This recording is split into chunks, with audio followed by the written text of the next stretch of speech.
여러분 안녕하십니까?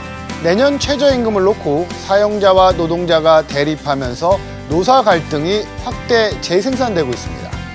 특히 업종 간 차등 지급은 부결됐지만 최종 결정된 최저임금 인상안에 대해선 노동자 측이 강한 불만을 표했는데요. 잠시 후 이슈 토론에서는 최저임금제의 의미와 쟁점을 짚어봅니다. 임진모의 시대와 노래에서는 초복을 앞두고 잠시나마 더위를 잊게 하는 여름 푸드송을 만나봅니다. 뉴스 큐레이터 시선, 잠시 후에 뵙겠습니다.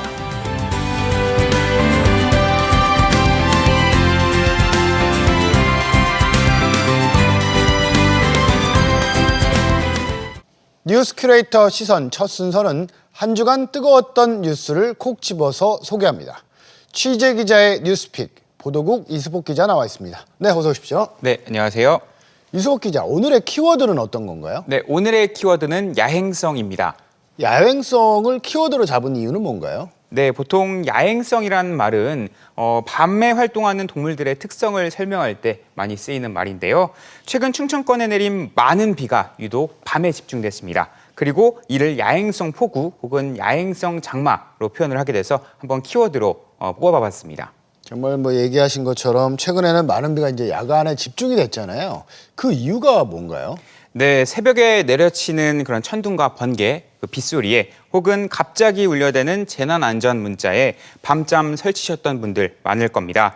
이처럼 밤만 되면 기습적인 폭우가 반복해서 내리는 야행성 폭우의 이유는 바로 하층 제트 기류 때문입니다. 이 하층 제트 기류는 한반도 남서쪽 바다에서 불어오는 뜨겁고 습한 바람입니다. 이 기류가 낮에 육지가 뜨거워질 때는 진입하지 못하다가 밤에 육지의 기온이 떨어질 때 이제 들어와서 많은 구름과 함께 비를 쏟아내게 되는 겁니다. 이제 비가 밤에 이제 집중되는 것도 문제인데 문제는 더 비의 양이 더 큰 문제잖아요. 예. 최근에 우리 지역에 비가 얼마나 많이 왔나요? 네, 비는 충남 남부 지역에 집중됐습니다. 지난 8일부터 사흘 동안 부여 양화에서만 장맛비가 450mm나 내렸고요. 특히 10일 새벽에 250mm나 되는 많은 비가 집중됐습니다. 서천도 같은 기간 400mm 넘게 내렸고 대전과 논산, 금산도 300mm 넘는 물폭탄이 쏟아졌습니다. 기상청은 200년에 한 번 내릴 만한 그 기습적인 폭우다, 많은 비다 이렇게 설명하기도 했습니다. 그러니까 200년 만에 한 번 올 정도면 엄청 어마어마하게 많은 양의 비가 내렸잖아요. 그러니까 이번 비가 지금 언급한 것처럼 대전하고 그다음에 충남 남부에 집중이 됐는데 원인이 뭔가요? 예, 보통 장마철이 되면은 장마전선이 한반도를 중심으로 오르락 내리락 하면서 골고루 비를 뿌리게 되잖아요.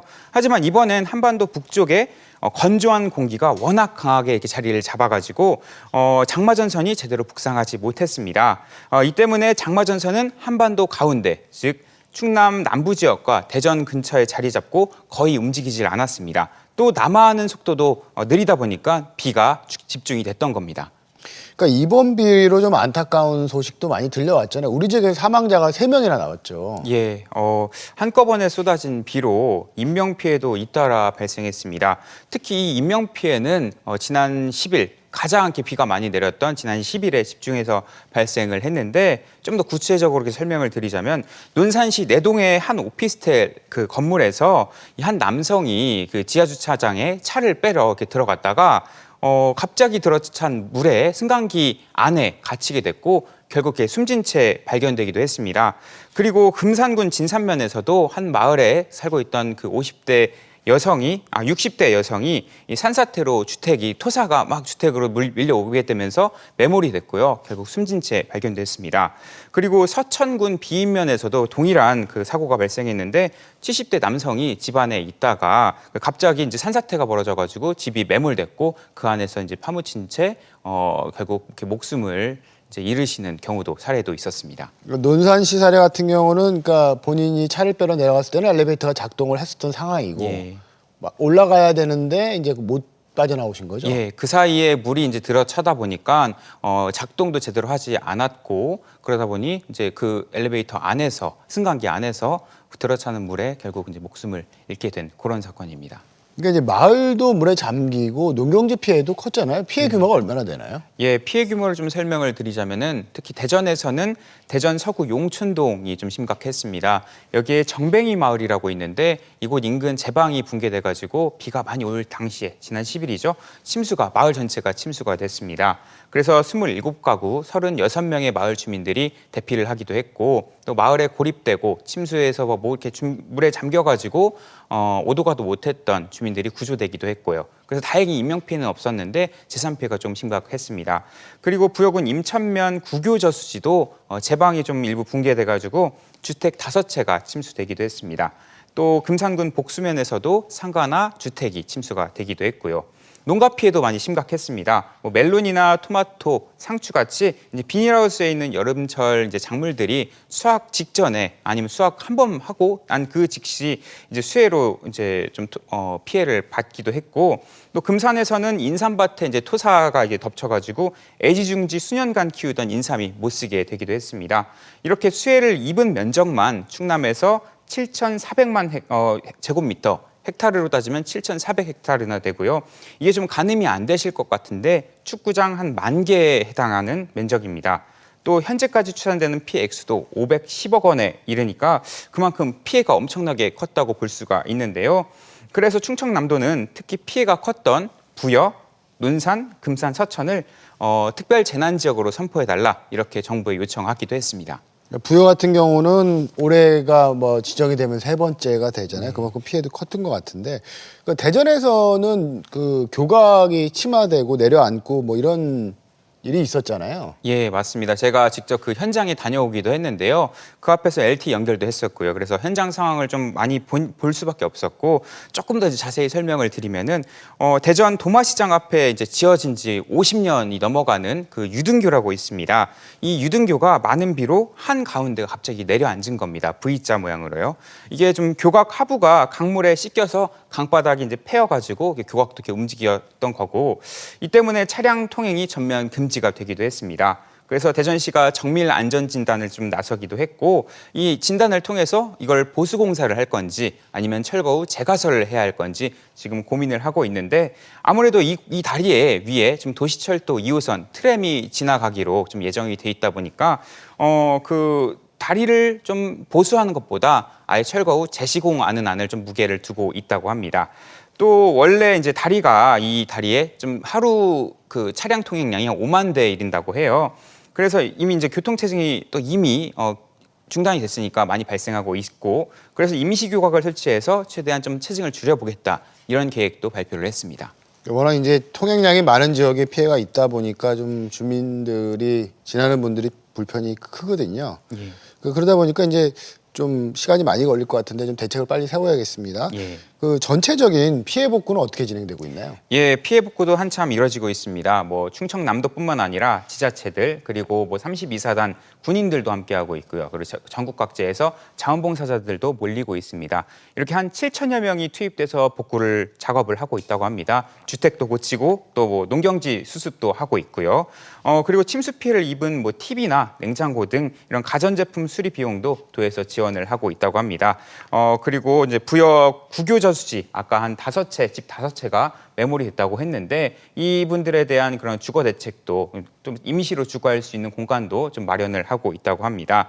그리고 농민들에게는 재해보상금과 함께 좀 융자도 지원하고 있다고 하니 좀 관심을 갖고 좀 찾아보셔도 도움이 될 것 같습니다. 그러니까 문제는 아직 복구가 안 된 상황인데 비 소식이 또 예보가 돼 있잖아요. 예, 이제 막 비 피해가 이제 많이 발생하고 또 한참 복구 작업이 이뤄지고 있는데 주말이 지나고 또 화요일쯤부터 계속 비 소식이 있습니다. 기습적으로 또 새벽에 장맛비가 내리는 아까 그 야행성 폭우 이런 패턴도 반복될 것으로 좀 예보가 되고 있고요. 그만큼 시설물 피해가 없도록 특별히 주의를 하셔야겠습니다. 그리고 무엇보다 가장 중요한 건 사람의 생명이니까 비가 많이 오고 좀 침수가 우려될 때 아까 말씀드린 것처럼 승강기에 타는 일이 좀 없도록 주의를 하셔야 될 것 같습니다. 그리고 또 지반이 약해진 만큼 산사태 취약 지역이나 좀 산골에 사시는 주민분들께서는 이 비가 많이 오면 즉시 마을 회강이나 이런 안전지대로 대피를 하시는 게 좋고요.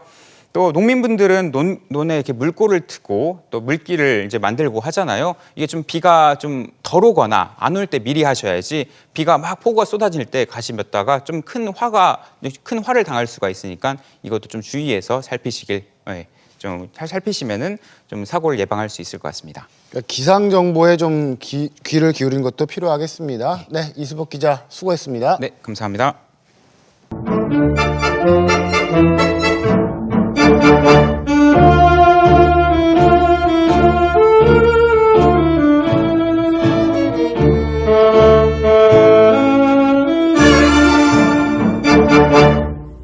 우리가 지나온 시간을 노래를 통해서 돌아보는 시간입니다.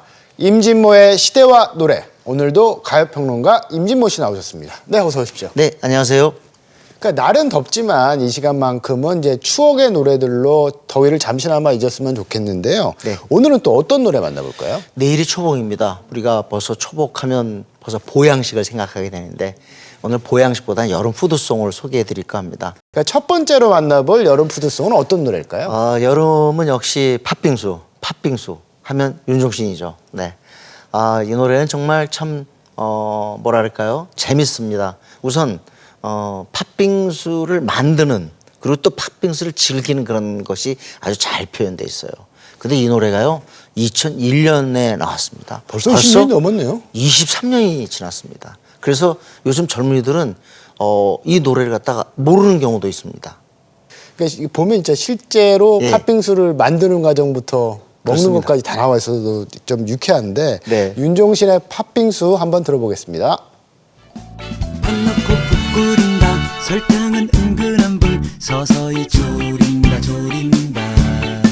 빙수용 위생얼음 냉동실 안에 꽁꽁 단단히 얼린다 부르츠 칵테일에 국물은 따라내고 과일만 건진다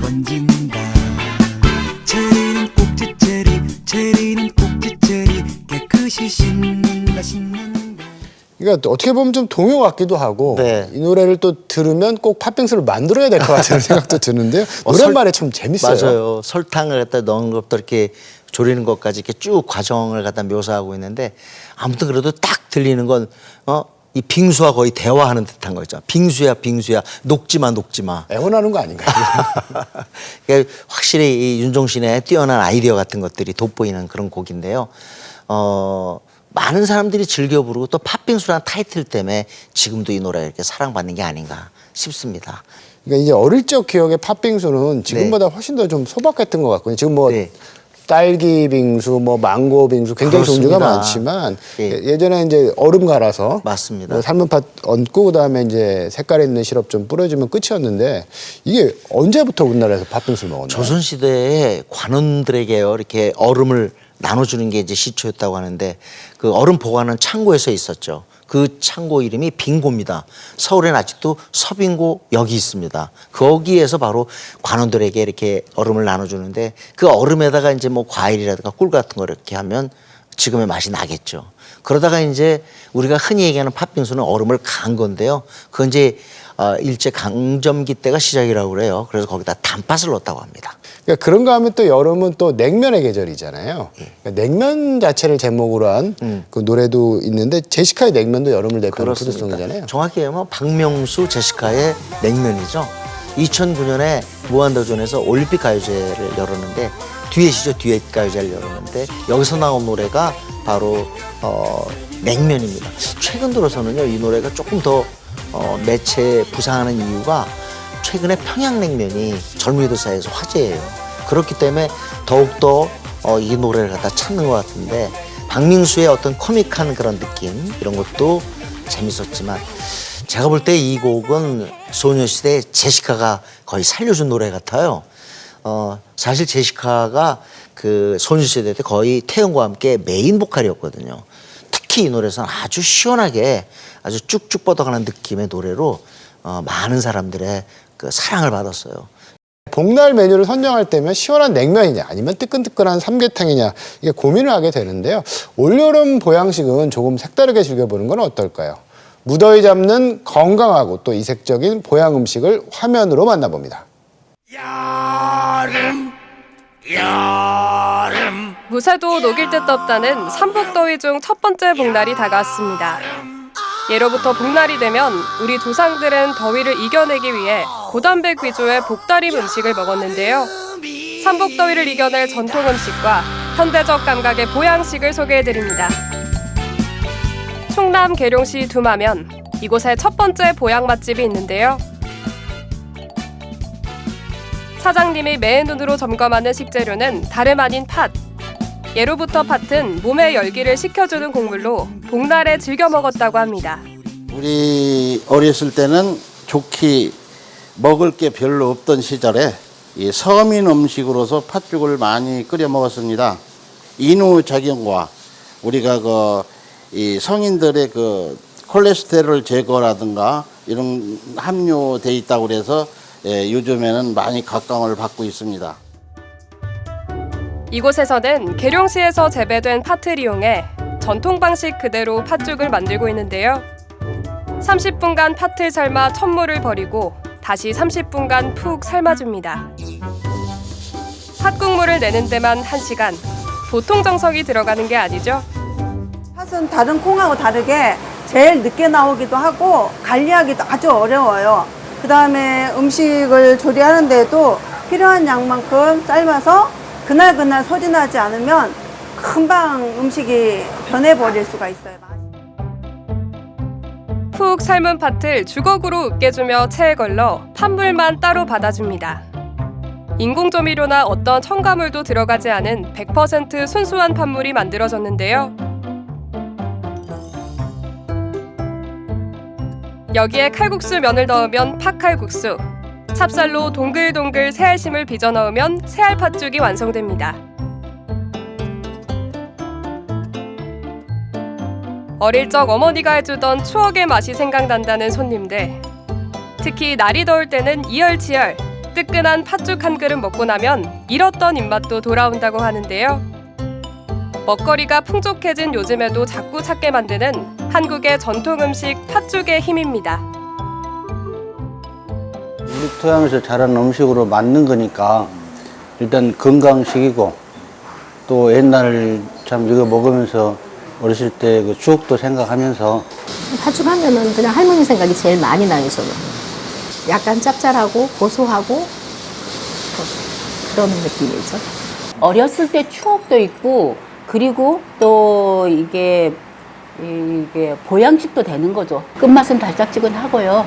고소하고 그리고 약간 이게 소금을 넣어서 먹어서 약간 짭짤하니까 땀나는 여름에 참 좋은 것 같아요. 이번엔 현대적 감각을 입힌 건강한 신메뉴 맛집을 찾았습니다. 맛도 맛이지만 기력이 떨어질 때면 저절로 찾게 된다고 하는데요. 이렇게 날 더울 때나 기력이 좀 딸릴 때 몸보신하러 자주 옵니다. 이제부터 복날에는 이거 하나면 게임 오버 끝입니다. 체력이 떨어질 땐 고기 앞으로 원기 회복에 그만인 소고기와 쓰러진 소도 벌떡 일으킨다는 낙지, 그리고 바다의 산삼으로 불리는 전복까지 한 번에 무려 3가지를 즐길 수 있는 전복 삼합 철판볶음인데요. 이렇게 귀한 보양식이 탄생하기까지는 사장님의 지극한 효심이 있었다고 합니다.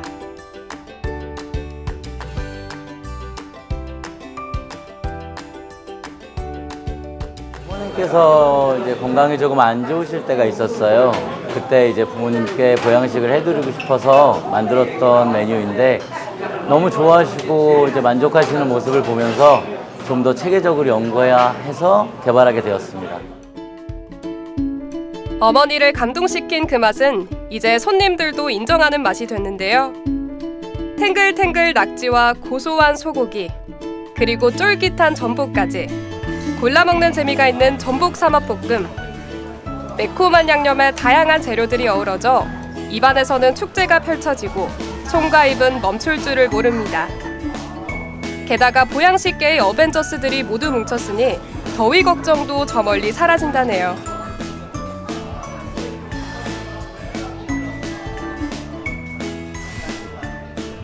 올 여름에 제가 봤을 때는 이거 한 그릇이면은 원기 회복도 되고 진짜 건강을 찾는 맛인 것 같아요. 요즘 입맛도 없고 날도 더운데 기력도 돋궈주고 산의 진미가 여기 다 포함되어 있어서 너무 좋습니다. 삼계탕, 장어 이 정도를 보양식이라고 생각했는데 전복하고 소고기랑 낙지 몸에 좋은 거 한 번에 먹을 수 있어서 좋은 것 같아요. 이열치열, 더위로 더위를 다스리는 전통 보양식 팥죽. 맛과 영양은 물론 입맛까지 사로잡는 현대적 신메뉴 전복삼합까지. 이색 보양식과 함께라면 삼복더위도 두렵지 않습니다. 더위 잡는 이색 보양 맛집 만나봤는데요. 이제 복날이면 주위 사람들을 함께 챙겨서 소중한 사람들과 먹는 미덕도 있었잖아요. 올여름은 맛있는 음식 함께 드시면서 건강하게 나시길 바랍니다. 아주 오래전에도 여름 푸드송이 있었잖아요. 푸드송이라고 할 수 있을지 모르지만 과일 노래는 언제든지 있었죠. 강산의 할아버지와 수박 아실 겁니다. 근데 그 노래가 92년에 나왔는데 그보다 훨씬 전에 1950년에 아주 잘생긴 미남 가수 도미의 청포도 사랑이 있었습니다. 진짜 산들바람 부는 그 상황에서 사랑하는 연인과 손잡고 거니는 그런 일종의 사랑 노래인데요. 청포도가 핵심이에요. 사실 우리 국내에서는 그 당시에 청포도 먹을 수 있는 사람이 별로 없었는데 우리 그때 당시에 음악의 또 핵심은 또 서구에 대한 동경이란 말이죠. 이게 과일까지 온 거죠. 그래서 청포도 사랑이란 이 노래에 정말 그 당시에 많은 청춘 남녀들이 호응했습니다. 그러니까 파랑새도 노래해야 되고 그렇습니다. 사랑도 해야 되고 그런 노래죠. 그러니까 어렸을 때 여름이면 저 같은 경우는 임병수 씨의 아이스크림 사랑 많이 들었거든요. 이제 염소 창법 기억나시죠? 예. 네. 히트곡이 많았어요. 임병수 씨가 약속도 있고 사랑 너무너무 흔해도 있었는데 이상하게 이 노래만 남았어요. 제 생각에는 응답하라 1988에서 이 주인공들이 이 노래를 부르는데 어느 대목을 부르냐면 스페인어 나오는 대목 있잖아요. 그걸 갖다 부릅니다. 근데 사실 이 노래가 나오는 그 당시에도요. 스페인어 강습, 아주 이 노래 때문에 스페인어 학원을 다닐 정도였어요. 실제로 이 노래는 번안가요입니다. 라틴 음악이 우리나라에 퍼지게 된 게 이 아이스크림 사랑이 크게 영향을 미쳤는데요. 루이스 미구엘이라고 하는 멕시코 가수가 부른 디렉토 알 코라손이 본 제목이에요. 근데 이걸 갖다가 너무도 유쾌하게 상큼하게 번안을 했죠. 이게 지금까지도 내려오고 있는 겁니다. 저는 사실은 기억나는 게 염소장법밖에 기억이 안 납니다. 그러니까 한여름 더위에 이제 지칠 때 아이스크림 하나 먹으면 잠시나마 좀 더위도 있고 기분도 좋아지는 무슨 마법 같은 힘이 있는 것 같은데요. 예전에 실제로 아이스크림을 영양식품으로 여기기도 했다고요? 근데 제가 알기로 저는 그 1970년대에 이 나무 그 가방 있잖아요. 거기서 전 이 아이스 케이크, 얼음 과자 이거 많이 사 먹어봤습니다. 근데 사실 그게 그 당시에는요 거의 뭐 사카린하고 향료 넣은 거예요. 그런데 이제 요게 뭐랄까 1960년대에서 한 빙과 업계에서 우유를 넣게 됩니다. 우유가 그때 당시에는 바로 영양식품 아닙니까? 그래서 지금도 아이스크림 하면 또 이렇게 영양식품으로 이렇게 생각하는 경우가 많죠. 요즘 말씀하신 것처럼 이렇게 가방 메고 아이스케이크 골목마다 다녔던 그렇습니다. 그런 분들 기억이 나는데요. 어느 세대에게나 이제 인생의 희로애락을 함께 온 게 아이스크림이라는 생각이 듭니다. 그러니까 그 때문에 이제 아이스크림은 최근까지도 가수들이 자주 부르는 노래 소재가 되기도 했잖아요. 그렇습니다. 블랙핑크가 아이스크림도 부르고 2010년에 FX도 아이스크림 제목의 노래를 갖다 발표했죠. 또 2015년에 아이스크림 케이크, 이거 레드벨벳 당대 최고의 걸그룹이었는데요. 아이스크림 케이크는 지금도 전파를 타고 있습니다. 아마 대표적인 여름 푸드송이라고 할 수도 있고 또 여름 대표곡이라고도 볼 수 있는데 이 노래가 또 많은 화제를 불러일으켰어요. 2018년에 평창올림픽이 있었잖아요. 그때 남북이 단일팀 만드는데 그 종목이 여자 아이스하키입니다. 근데 여자 아이스하키 이 북측 선수가요. 훈련 도중에 아이스크림 케이크 이 노래가 갖다 흥얼거린 거예요. 너무 놀라운 얘기죠. 나중에 알고 보니까 북한에서도 이 노래가 굉장히 사랑받고 있는 거예요. 아이스크림 케이크가. 레드벨벳의 영광이고 실제로 북한에 이제 나중에 올라가서 그 공연을 하게 되는데 북한 사람들이 이 노래 갖다가 다 같이 불렀다고 합니다. 그만큼 이제 묘한 중독성이 있는 그렇습니다. 노래네요. 그러니까 레드벨벳의 아이스크림 케이크 잠시 들어보시겠습니다.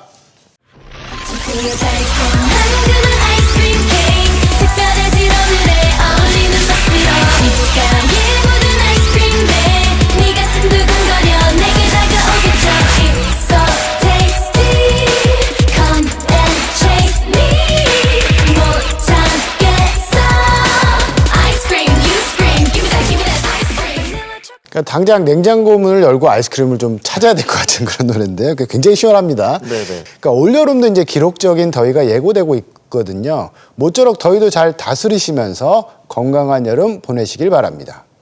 지금까지 시대와 노래 가요평론가 임진모 씨였습니다. 오늘도 수고 많으셨습니다. 네, 감사합니다.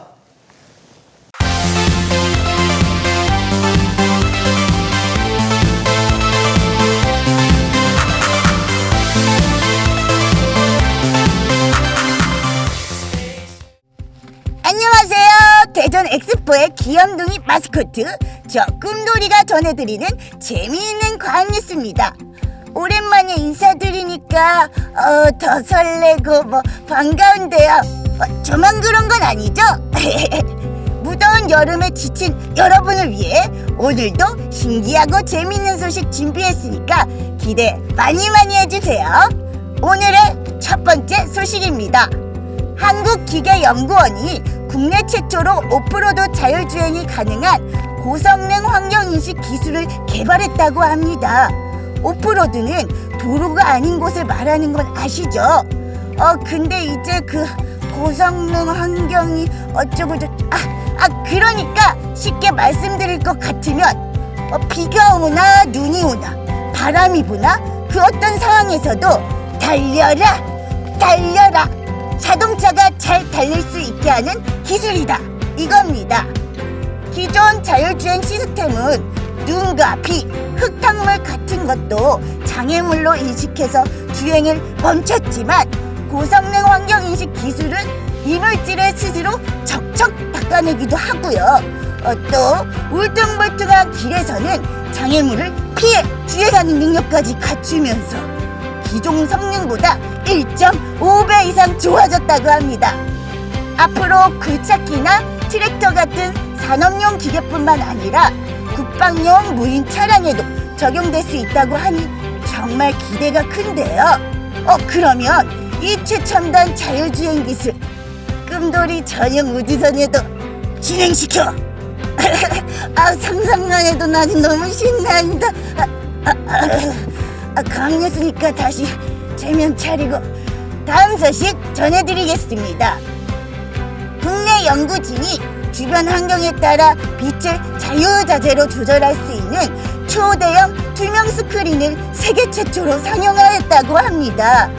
나노 기술을 이용해 주변의 빛은 투과시키고 영상 정보는 그대로 보이게 하는 기술인데요.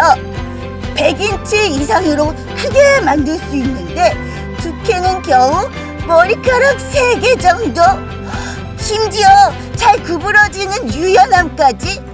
영하 20도부터 영상 50도까지의 극한 환경에서도 작동된다고 하니까 꿈돌이가 우주에 놀러갈 때도 쓸 수 있을 것 같은데요. 해리포터가 입는 투명 망토? 꿈돌이한테는 투명 스크린이 있다. 친구들아, 조금만 기다려. 꿈돌이가 플렉스한다. 자, 그럼 오늘의 마지막 소식 전해드릴 건데요. 여러분, 올림픽에서 메달을 따는 선수들을 보면 어떤 감정이 드시나요? 저는 선수들이 그동안 흘렸을 땀이 떠오르면서 그 노력에 감동받게 되는데요. 그런데 올림픽에서 메달을 따기 위해 꼭 필요한 친구가 있다고 합니다. 그게 누구냐고요? 저 꿈돌이냐고요? 에이, 너무 나가셨다. 그치만 기분은 좋네요. 올림픽에서 좋은 성적을 거두기 위해 꼭 필요한 것, 그건 바로 스포츠 과학인데요. 스포츠의 다양한 과학 원리와 기술을 분석해서 신체적 한계는 극복, 심리적 상태는 잘 조절해서 선수의 기량을 더욱 많이 향상할 수 있다고 합니다. 그런데 지금 국립중앙과학원에 가면 이 신기한 스포츠 과학을 체험할 수 있다는데요. 올림픽 정신의 의미를 마음에 새길 수 있게 파리올림픽 개최일인 7월 26일까지 전시가 이루어진다고 합니다. 그러면 꿈돌이도 올림픽 금메달에 도전!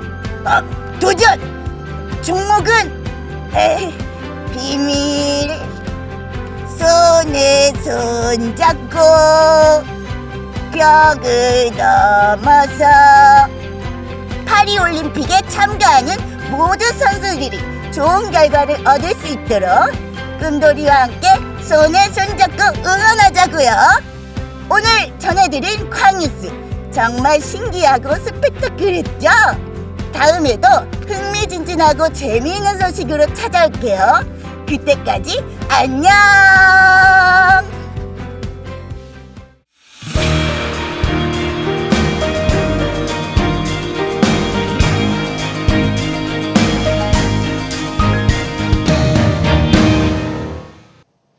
내년도 적용되는 최저임금을 놓고 노동계와 경영계가 마라톤 협상을 벌인 가운데 시간당 1,030원으로 최종 결정됐습니다.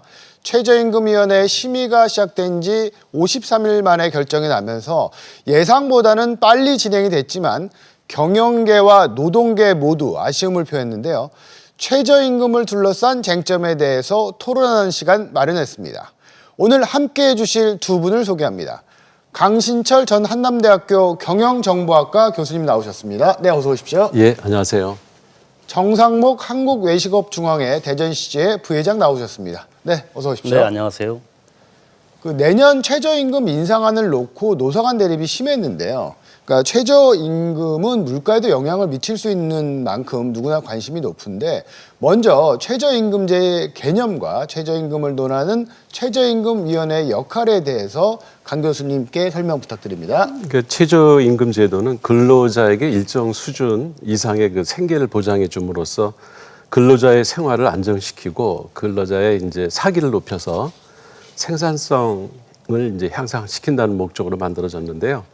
최저임금제도는 어린이나 장애인 또 노인 등 그 취약계층의 저임금 문제도 해소하고 임금 격차를 줄여서 소득 분배 효과를 볼 수 있다는 장점도 있습니다. 우리나라가 이제 1988년 1월 1일부터 시행을 했는데 최저임금위원회가 이제 그 근로자 생계비나 또 유사 근로자의 임금 그리고 노동 생산성, 소득 분배율 등을 이제 고려해서 매년 한 4월부터 이제 논의를 시작해가지고 6월 말이면 이제 결론을 내야 되는데 올해는 한 일주일 정도 늦어졌죠. 그러니까 이제 최저임금위원회의 역할이 그러면 좀 막대하겠네요. 경제에 미친 영향이 워낙 크잖아요. 그렇죠. 그 사용자 측이나 노동자 측의 이제 대표들이 모여서 또 이제 뭐 공익 그 9명씩 이렇게 3개 분야에서 이제 모여서 27명이 논의를 하는데 뭐 여러 번 그 논의 과정에서 보면은 한쪽이 완전히 다 퇴장하고 뭐 이런 일들이 비일비재하게 일어나고 워낙 이게 그 민감한 사안이라 최고임금위원회가 이제 최저임금위원회의 역할이 상당히 민감한 사안을 다루기 때문에 되게 중요하다고 봐야 되겠죠.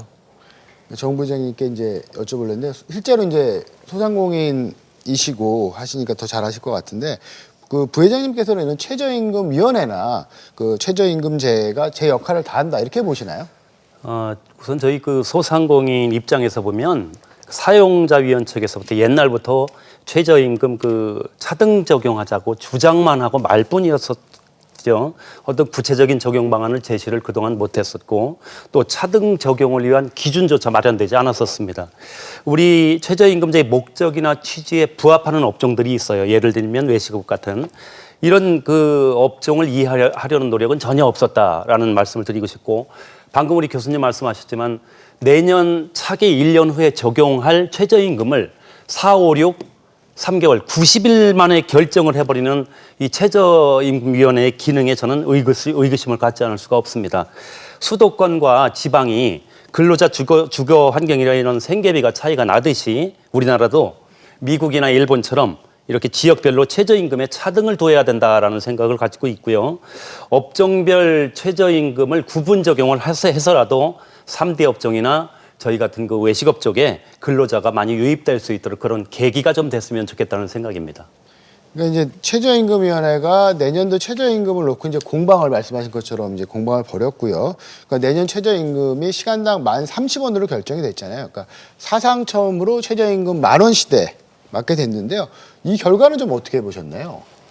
그 원래 10,000원 그 대선 공약이 있었죠. 2017년 그 문재인 후보 시절에 2020년까지 최저임금을 10,000원으로 올리겠다 이렇게 공약을 했는데 지키지 못했죠. 그리고 이제 그로부터 이제 지금 4년이 지나서 이제서야 이제 10,000원이 된 건데요. 저는 그나마 늦었지만 다행이라고 생각을 하고 이걸 일주일 기준으로 생각해 보면은 40시간 근무하고 이제 그 주휴수당 뭐 8시간까지 합치면 48시간.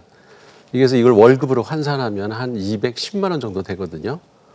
그러면 이걸 실질적으로 사람이 살아가는데 지금 노동부 통계에 의하면은 그 결혼하지 않은 사람 혼자 사는 사람의 그 한 달 생계비가 245만 원이 나옵니다. 그러니까 생계비에도 못 미치는 수준이거든요. 그렇기 때문에 아직은 더 올려야 된다는 저는 생각을 갖고 있습니다. 그러니까 노동계는 12,600원을 요구를 했고 경영계는 이제 동결을 요구했는데 결국에 이제 10,000원 시대가 됐거든요. 예. 경영계 입장에서는 어떠신가요? 저희가 올해 대비 이제 1.7%가 인상이 됐고 결국은 10,000원 시대에 이제 돌입을 했습니다. 자꾸 교수님 말씀을 인용해서 그렇습니다만 몇 년 전에 공약했던 그분의 얼굴이 갑자기 떠오르는데 저희 입장에서 보면 이건 해도 너무한다. 2014년도에 5,210원이었거든요. 올해 최저시급이 9,860원이니까 10년 만에 무려 89.2%가 오른 경우가 된 겁니다. 이 수치는요, 미국 연방 그 시급하고 비교해 볼 때 우리나라는 7.3달러, 미국은 7.25달러, 가까운 나라 일본은 평균 가중 평균액이 6.63달러입니다. 이게 우리보다도 낮고 홍콩이나 대만 역시 우리보다 훨씬 낮고 아시아에서는 한국의 최저시급이 최고 높습니다. 그런데 특히 우리나라처럼 이렇게 최저시급을 일괄 적용할 것이 아니라 미국이 주별, 일본은 지역별, 업종별의 최저임금을 달리 적용하고 있거든요. 우리도 주휴수당이나 퇴직금까지 다 지급을 하고 있습니다만은 그런 걸 지급하는 나라도 사실은 몇 안 됩니다. 이 대부분 지급 의무가 없거나 미국 같은 경우는 권고사항으로 지금 두고 있어요. 올해 시급이 9,860원입니다.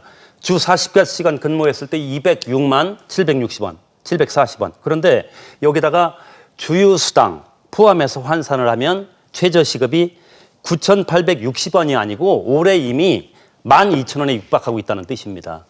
따라서 내년에도 1만 30원 시급이 우리 소상공인과 자영업자에게 큰 부담이 올 수밖에 없다는 생각이고 고용노동부에 따르면요, 이거 분명히 말씀드리고 싶습니다. 내년도 최저임금안에 영향을 받는 근로자가 48만 9천 명이라고 했어요. 그런데 그 반면에 이 최저임금안으로 고통을 받는 음식점 숫자가 68만 개입니다. 이 점을 좀 생각해 주셨으면 좋겠다. 이런 말씀 드리고 싶습니다. 이게 좀 하루 이틀의 문제도 아니고 뭐 올해만 있었던 문제가 아니라 해마다 되풀이되고 있잖아요. 지금 말씀하신 것처럼 뭐 업종별 또 뭐 지역별 차등 요구를 계속 하시는데 이런 요구가 반복되는 이유가 뭘까요? 이게 그냥 최저임금에 대한 개념을 해석하는 차이에서 나오는 것 같습니다. 그러니까 노동자 입장에서 보면은 이게 하나의 인권 개념이거든요. 그러니까 저 인간답게 살기 위해서는 최저 내가 노동을 했을 때 이 정도 수입은 있어야 먹고 살 수 있다라고 하는 개념이 최저임금이고, 근데 이제 사용자 측, 그 기업이나 사업을 하시는 분들 입장에서는 이거를 원가로 생각하시는 것 같아요. 그러니까 노무비나 인건비가 올라가면 자연스럽게 이제 뭐 물건값도 올라야 된다. 그러니까 그 비용이 증가한다 이런 측면에서 이제 보거든요. 그러니까 원가 개념으로 보기 때문에 그런 차이가 있는 것 같고요. 근데 최저임금은 이게 그야말로 말 그대로 최저지 이게 임금이 아니거든요. 그러니까 이거보다 더 주라는 얘기지 이거에 맞춰주라는 얘기가 아니기 때문에 아무리 그 우리나라에서 일을 못하는 사람, 뭐 장애인이나 뭐 노약자나 이런 분들이 일을 가서 1시간 하면은 적어도 10,000원은 줘야 그 사람이 가서 먹고 살지. 그거를 그 사람이 일 못한다고 뭐 7,000원 주고 6,000원 주고 이러면 안 된다는 인권 개념에서 나온 개념이기 때문에 이거를 원가하고 자꾸 비교를 하면 그러니까 통상 임금하고 생각하면 안 된다는 거죠. 이거보다 더 줄 때는 당연히 그 사람의 능력이나 학력이나 성숙도 또 그 지역별, 산업별 다 구분해서 임금이 책정이 되죠. 그러니까 그런 거를 얘기하는 게 아니고 최저임금은 그야말로 최소한의 인간이 살 수 있는 돈을 얘기하는 거기 때문에 그 두 가지 개념 해석에서 차이가 난다고 생각을 합니다. 여기에 대해서 좀 어떻게 생각하시나요? 글쎄요, 이게 해마다 되풀이 되고 있다라는 질문을 하셨는데 저도 이게 왜 자꾸 반복이 될까요? 이게 누가 누구의 눈치를 보기 때문에 이런 일이 일어나는 건 아닌가라는 의구심도 가지게 되고요. 저는 저희 생존권이 달린 문제입니다. 주방에서 꾸정물에 손 담그고 일을 해야 하는 이런 절절한 마음을 말씀을 드리는데 이런 입장에서 한번 좀 생각해 보셨는가 좀 묻고 싶고요. 우선 차등 적용이라고 하니까 좀 적게 주고 싶다. 좀 차이를 둬서 두고 싶다라는 의미로 해석될 수 있는데 저는 그거 잘못됐다고 봅니다. 차등 적용이 아니라 이건 분명히 구분 적용해줘야 된다. 그래서 앞으로 말을 이건 차등 적용이 아닙니다. 구분 적용이라고 결론 짓고 싶고요. 특정 업종에 대해서 전혀 귀 기울이지도 않고 또 업계 현실을 전혀 알 턱이 없는 거죠. 어떤 특정 세력의 눈치를 안 볼 수가 없는 건가? 이렇게 하면은 표가 떨어지나? 뭐 이런 생각이 들 수밖에 없는 입장이 계속 반복되고 되풀이되고 있습니다. 10년 동안 물가 상승률이 17%였습니다. 그런데 그에 반해서 최저임금이 100% 인상됐어요. 자, 여러분, 식재료비 원가 상승, 인건비 상승 이런 걸로 이중고, 삼중고를 겪고 있는 저희 자영업자들이 지금 벼랑 끝으로 내몰리고 있는 현실입니다.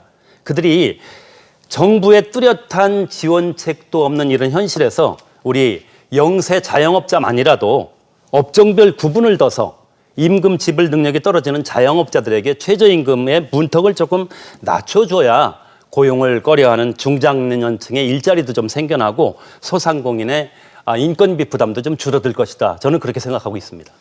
그러니까 이제 민간 연구기관 뭐 연구 결과긴 한데 뭐 파이터치 연구원이라는 데서 뭐 그 조사 결과를 내놨는데 내년도 최저임금이 올해 9,860원보다 5% 오르면은 뭐 연간 일자리가 14만 5천 개가 뭐 줄어들고 뭐 노동계가 요구한 20%가 인상되면 뭐 일자리 수가 50만 7천 개가 감소한다. 뭐 이런 결과도 있는데 어떻게 보시나요, 교수님께서는? 그게 정부가 어떤 정부냐에 따라서도 그런 연구 결과들이 다르고요. 한국경제인연합회에서 나온 연구 결과, 그다음에 KDI에서 나온 결과 이런 것들이 시기에 따라 달라져요. 그리고 국가별로도 보면은 미국의 그 사례가 되게 유명한데 외식업에서 그 조사를 했거든요.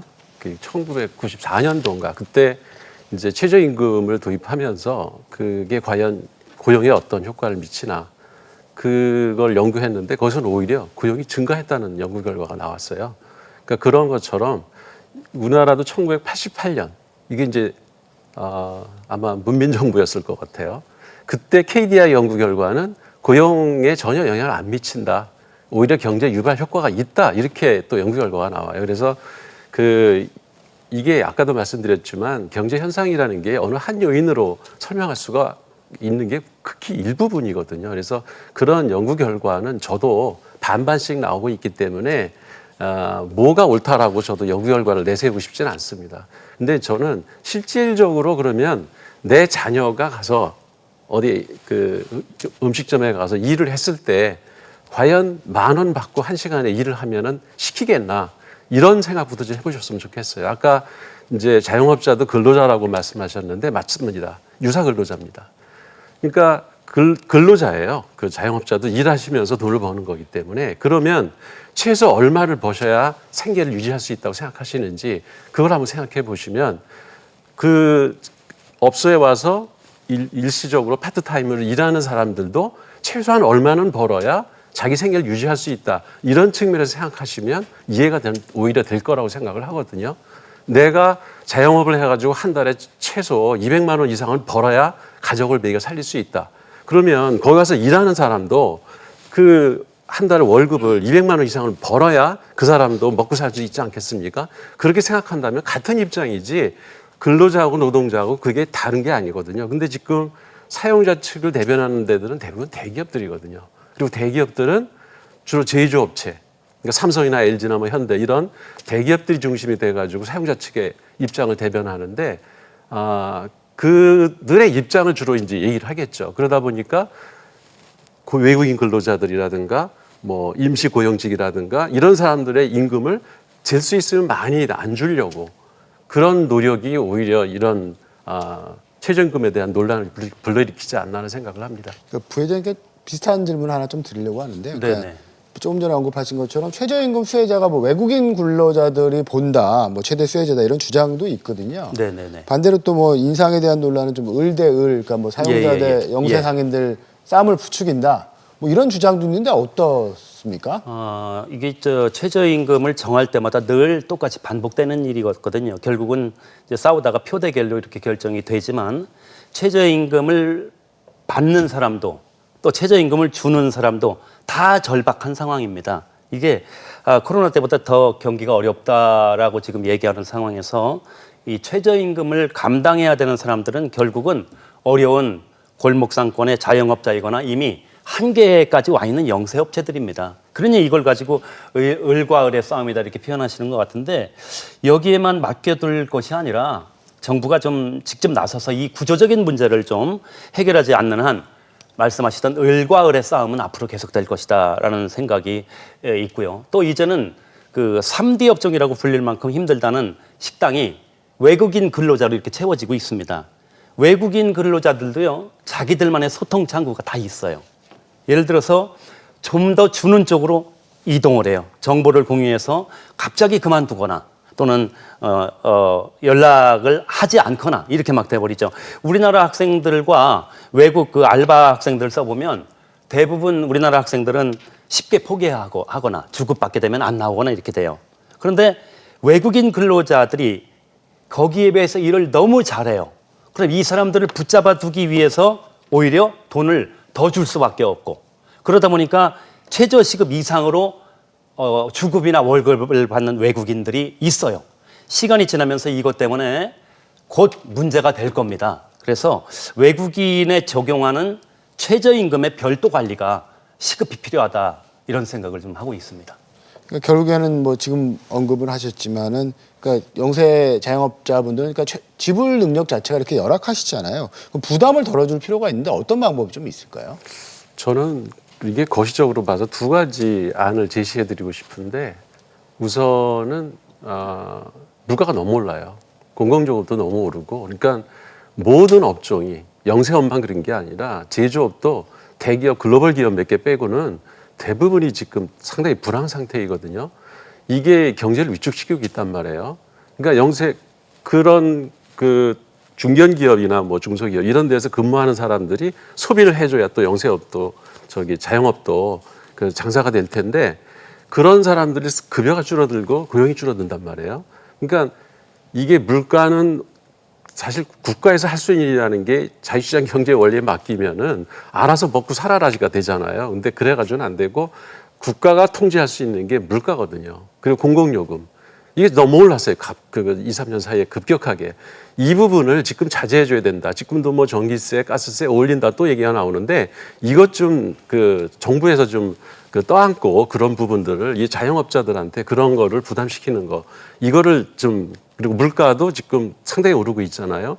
이게 식재료 값이 계속 오르면 식재료 올랐다고 음식값 바로 못 올리잖아요.